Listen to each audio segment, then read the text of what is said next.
Selamat sore, Anda menyaksikan Breaking News terkait konferensi pers pelaksanaan PPKM darurat yang akan disampaikan oleh juru bicara dari Kementerian Koordinator Bidang Kemaritiman dan Investasi, Bapak Jody Mahardi, dan nanti akan dilanjutkan oleh juru bicara pemerintah untuk COVID-19 dan Duta Adaptasi Kebiasaan Baru, Dr. Raisa Broto Asmur. Mari kita simak bersama konferensi pers berikut ini.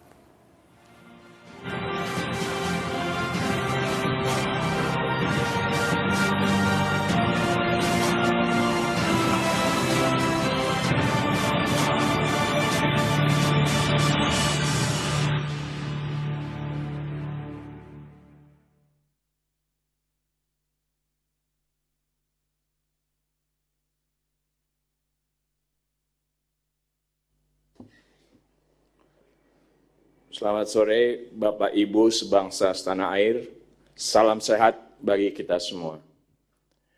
Hari ini Sabtu 3 Juli 2021, saya Jody Mahardi, juru bicara Menteri Koordinator Bidang Kemaritiman dan Investasi, akan mewakili pemerintah Indonesia untuk menyampaikan informasi pemberlakuan pembatasan kegiatan masyarakat darurat di Pulau Jawa dan Bali.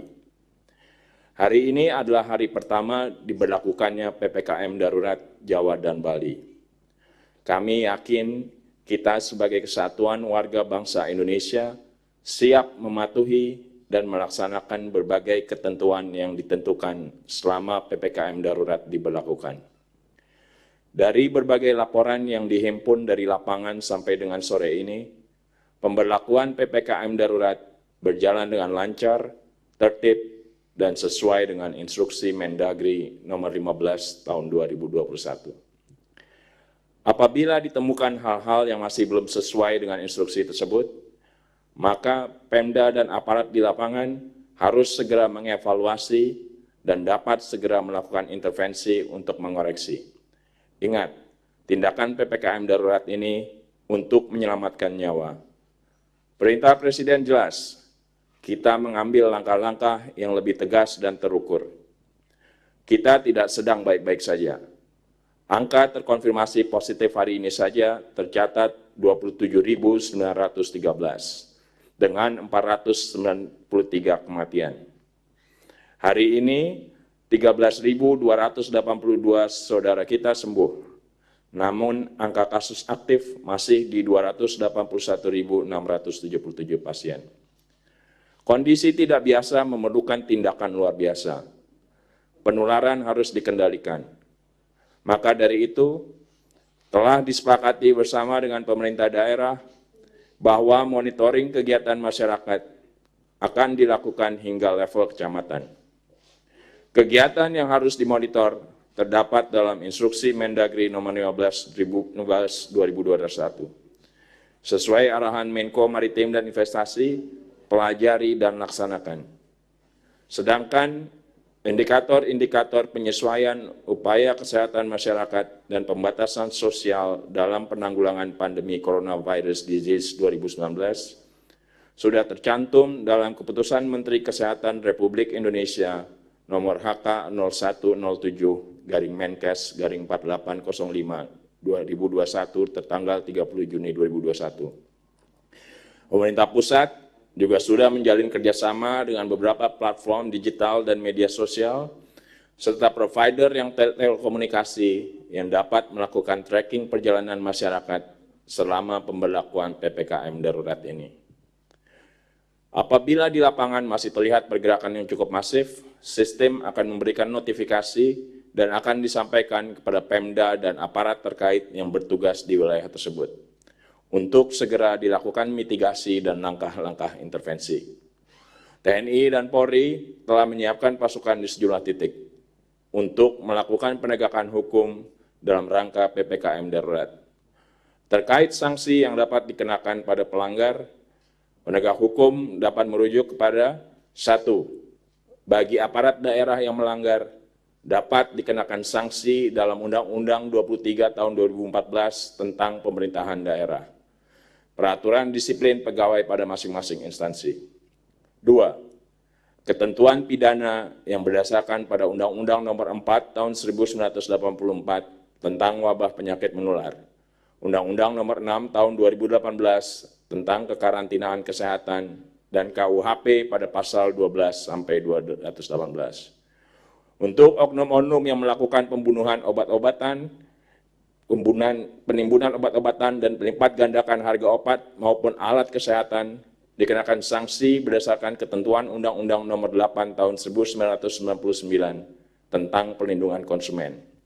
Sekali lagi kami tegaskan, PPKM darurat bertujuan mengurangi penyebaran virus dengan cara membatasi mobilitas yang tidak esensial dan akhirnya mengendalikan laju penularan COVID-19, disertai dengan tindakan meningkatkan tes dengan sasaran yang tepat untuk mengetahui sebenarnya peta penyebaran penyakit dan peta risiko di masyarakat. Untuk itu, dimohon agar kepala daerah dan aparat terkait dapat melakukan langkah-langkah preventif untuk mengantisipasi sehingga penyebaran virus dapat dicegah. Bapak Ibu sebangsa setanah air, mari kita sama-sama patuhi dan laksanakan ketentuan PPKM darurat. Lakukan tugas kemanusiaan menyelamatkan nyawa keluarga, orang tersayang, dan lingkungan kita. Jangan jadi penyebab kedukaan dan kecelakaan terhadap orang lain. Bapak Ibu, dalam hal program vaksinasi COVID-19, Koordinator PPKM Darurat kemarin mengunjungi beberapa sentra vaksinasi dan menyampaikan agar memaksimalkan jumlah suntikan vaksin tiap harinya. Kami akan segera menjalin kerjasama dengan platform tiketing digital, platform online lainnya yang akan membantu masyarakat untuk memudahkan akses vaksin dan mempercepat kinerja berbagai sentra vaksinasi. Pemerintah sudah memastikan stok vaksin cukup, bahkan berdatangan hampir setiap minggunya jutaan dosis baru. Dan vaksinasi terbukti efektif melindungi, mengurangi risiko sakit berat, dan menyelamatkan nyawa. Daftar sekarang juga, lebih dari 45 juta dosis vaksin telah diberikan. Lebih dari 31,5 juta orang telah menerima dosis pertama, dan hampir 14 juta diantaranya sudah mendapatkan dosis kedua. Kini giliran Bapak Ibu yang belum divaksin, segera datang dan dapatkan vaksin, gratis, aman, dan terbukti melindungi dari komplikasi akibat COVID-19. Jangan ragu untuk ikut vaksinasi karena semua vaksin yang diberikan di Indonesia sudah disetujui Badan POM dan WHO. Kini vaksinasi juga sudah mudah didapatkan di banyak tempat tanpa syarat KTP atau domisili. Vaksinasi ditambah prokes ketat dan testing masif dengan sasaran tepat akan menurunkan penularan dan membuka peluang COVID-19 dikendalikan, agar aktivitas masyarakat dapat dibuka kembali. Satu orang atau beberapa orang saja divaksin tidak bisa menghentikan pandemi. Harus kita semua bersama-sama. Secara bersamaan divaksin dan mengetatkan protokol kesehatan, maka virus corona ini dapat kita kendalikan dan pandemi dapat kita kalahkan bersama-sama, tidak sendiri-sendiri. Dalam konteks treatment atau terapi bagi kesembuhan pasien, beberapa jam lalu Menko Maritim dan Investasi, Menkes, dan Kabariskrem Polri sudah melakukan konferensi pers yang menyatakan pemerintah telah mengeluarkan keputusan Menteri Kesehatan mengenai harga eceran tertinggi obat dalam masa pandemi COVID-19. Hal ini tentunya memberikan kepastian akan harga untuk jenis-jenis obat yang dibutuhkan dalam penanganan pasien COVID-19. Sekali lagi, jangan bermain-main dengan nyawa orang lain. Kesembuhan dan kesehatan pasien harus didahulukan sebagai upaya kita menyelamatkan bangsa. Jangan mengambil keuntungan di atas penderitaan orang lain. Bagi para penyalur, distributor, dan penyedia obat-obatan di atas, ikuti peraturan ini akan ditindak oleh aparat hukum. Atau lebih buruk lagi, Anda akan dimusuhi oleh bangsa Indonesia. Bapak, Ibu sebangsa setanah air, Satgas Penanganan COVID-19 juga telah mengeluarkan surat edaran nomor 14 tahun 2021 tentang ketentuan perjalanan orang dalam negeri dalam masa COVID-19. Secara umum, surat edaran tersebut mengatur bahwa pelaku perjalanan jarak jauh dari dan ke Pulau Jawa serta Pulau Bali yang menggunakan moda transportasi wajib menunjukkan kartu vaksin pertama dan surat keterangan hasil tes negatif tes RT-PCR atau rapid test antigen. Surat edaran Dirjen Angkutan Darat, Angkutan Udara, dan Angkutan Laut Kementerian Perhubungan juga sudah menerangkan lebih lanjut langkah teknis pengaturan perjalanan orang dari dan ke serta di Jawa dan Bali. Bapak Ibu sebangsa setanah air, pemerintah sadar bahwa pemberlakuan PPKM darurat akan berdampak kepada aktivitas ekonomi masyarakat.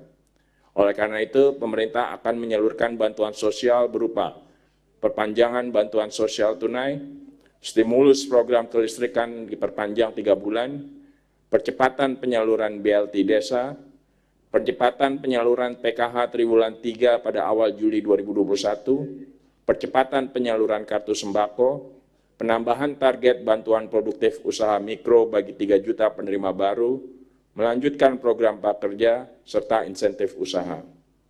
Suplai dan stok bahan pokok tersedia dengan aman. Masyarakat di Pulau Jawa dan Pulau Bali harap tetap bisa tenang memenuhi kebutuhan mereka sehari-hari dengan belanja online atau mengatur waktu belanja dengan tepat.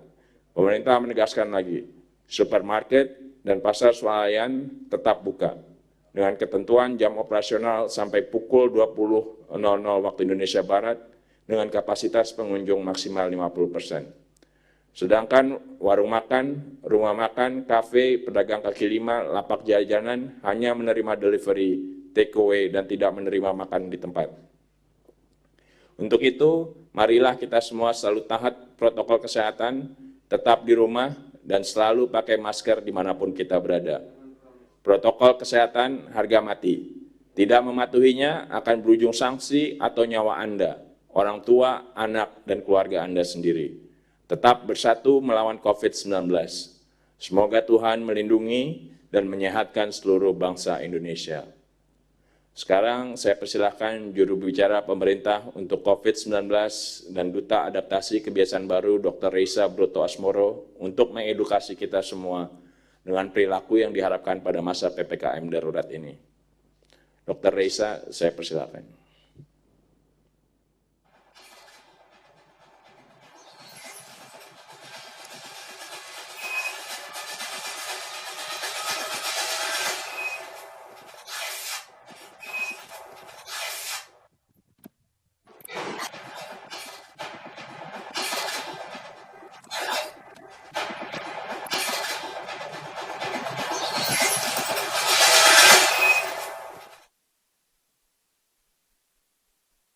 Terima kasih Pak Jody Mahardi. Selamat sore Bapak Ibu Saudara-saudari sekalian.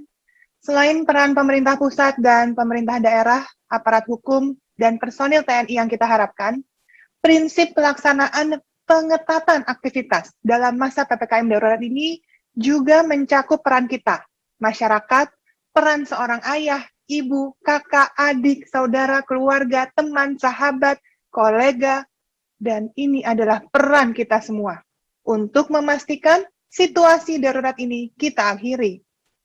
Hampir semua di antara kita pasti ada yang telah kehilangan sanak, saudara, kenalan, atau kolega dalam beberapa pekan terakhir ini.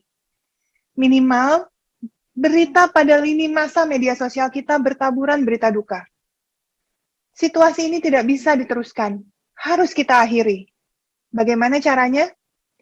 COVID-19 paling mudah menular pada kondisi ruangan tertutup, pada kesempatan pertemuan panjang, yakni lebih dari 15 menit, interaksi jarak dekat, keramaian, dan aktivitas lainnya yang membuka resiko penyebaran percikan droplet, seperti ketika kita berbicara, ketika tertawa, bernyanyi, dan pada saat lainnya di mana kita tidak memakai masker saat berinteraksi dengan orang lain. Maka, penggunaan masker dengan benar dan konsisten adalah protokol kesehatan yang paling minimal yang perlu diterapkan oleh semua orang pada saat ini, sekarang juga, tanpa terkecuali. Jenis masker yang lebih baik dalam melindungi kita adalah masker bedah sekali pakai. Atau, kalau ada masker N95 tentu akan lebih baik lagi. Dan kini saya ingin menyampaikan bahwa penggunaan masker yang disarankan pada laju infeksi yang sangat tinggi seperti sekarang ini adalah menggunakan 2 masker. Yang tujuannya untuk menurunkan resiko droplets atau percikan bisa masuk ke rongga mulut dan hidung dikarenakan kerapetan masker yang kurang atau maskernya masih longgar. Bila hanya menggunakan 1 lapis masker bedah atau medis saja. Sebelum saya memandu tata cara memakai 2 masker, kita semua harus memastikan terlebih dahulu tangan kita bersih sebelum kita menggunakan masker. Maka, cucilah tangan dengan sabun, atau apabila tidak ada, gunakanlah hand sanitizer. Hal ini harus kita lakukan berulang kali, terutama setelah menyentuh benda-benda yang disentuh oleh orang lain, seperti gagang pintu, atau pegangan tangga, atau tempat-tempat lain, dan pastikan kita tidak menyentuh wajah dengan tangan sebelum kita pastikan kebersihannya. Ingat, hand sanitizer bukan asal basah atau asal semprot. Tetap lakukan 6 langkah seperti mencuci tangan dengan air dan sabun. Pastikan merata ke seluruh bagian tangan dan jari-jari. Nah, berikut ini adalah 6 langkah cuci tangan yang benar menggunakan hand rub atau hand sanitizer menurut WHO. Yang pertama, tuang cairan hand rub pada telapak tangan. Kemudian, gosok kedua telapak tangan secara lembut dengan arah memutar. Usap dan gosok juga kedua punggung tangan secara bergantian. Kemudian, gosok sela-sela jari tangan hingga bersih. Selanjutnya, bersihkan ujung jari secara bergantian dengan posisi saling mengunci, seperti ini. Lalu, gosok dan putar kedua ibu jari secara bergantian. Dan terakhir, letakkan ujung jari secara bergantian dengan posisi seperti ini pada telapak tangan. Dan gosok secara perlahan. Bapak, Ibu, Saudara-saudari, cuci tangan sesering mungkin dapat membunuh ribuan kuman yang ada di tangan. Bukan saja kita terlindungi dari COVID-19, namun juga dari bakteri dan virus lainnya yang saat ini juga masih ada. Setelah tangan bersih, maka ini adalah panduan atau langkah untuk memakai 2 masker atau double masking, yakni menggunakan masker medis dan masker kain. Pertama, ambil masker medis atau masker bedah sebagai lapisan yang paling awal atau lapisan pertama. Pastikan ada kawat tipis yang terdapat pada bagian atas masker bedah. Kemudian, pastikan kawat tersebut ditekan ke arah wajah, sehingga bentuknya mengikuti bentuk hidung Anda, sehingga tidak ada celah yang terbuka dari atas. Kemudian, yang kedua, ambil masker bedah dan lapisi masker kain dengan masker kain ini yang terdiri dari 3 lapis masker kain. Pastikan memakai masker kain yang ukurannya pas. Tali atau karet masker kain dikaitkan dengan baik pada bagian telinga atau bagian belakang kepala.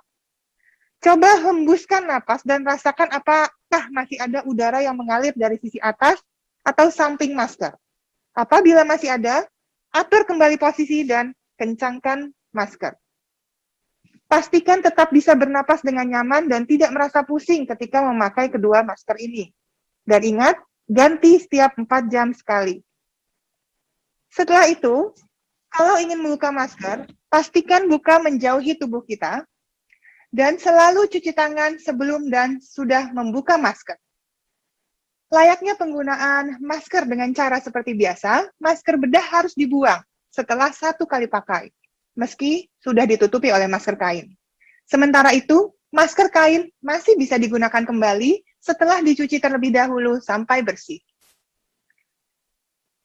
Bapak, Ibu, selanjutnya yang juga penting, saudara-saudari, saat ini kita harus beraktivitas dari rumah saja. Berinteraksi hanya dengan orang-orang yang tinggal serumah, ini adalah pilihan yang paling aman.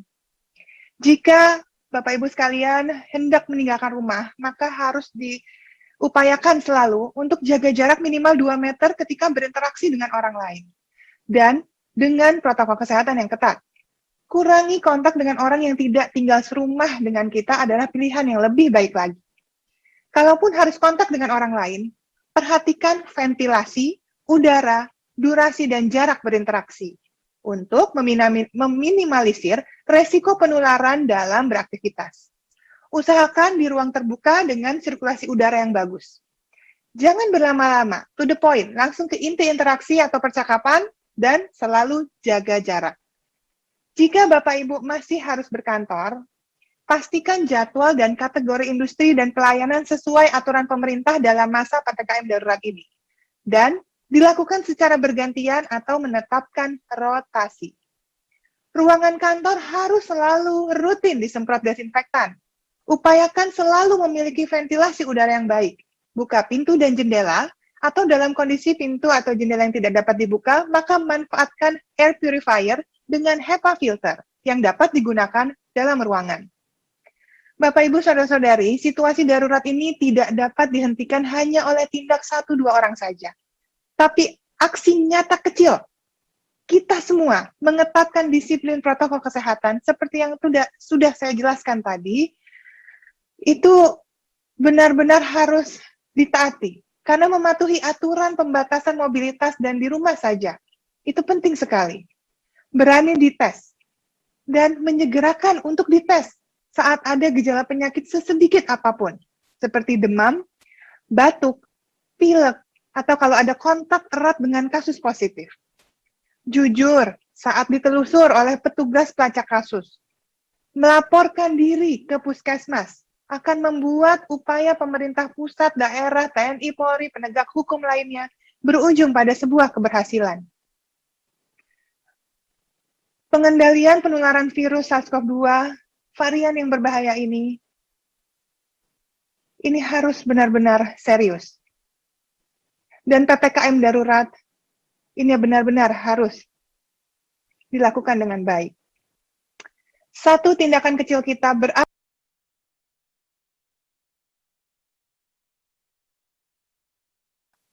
mari tunjukkan peran kita sebagai warga negara yang peduli untuk saling melindungi. Tetap bersatu melawan COVID-19. Salam sehat dari kami, selamat sore dan sampai jumpa.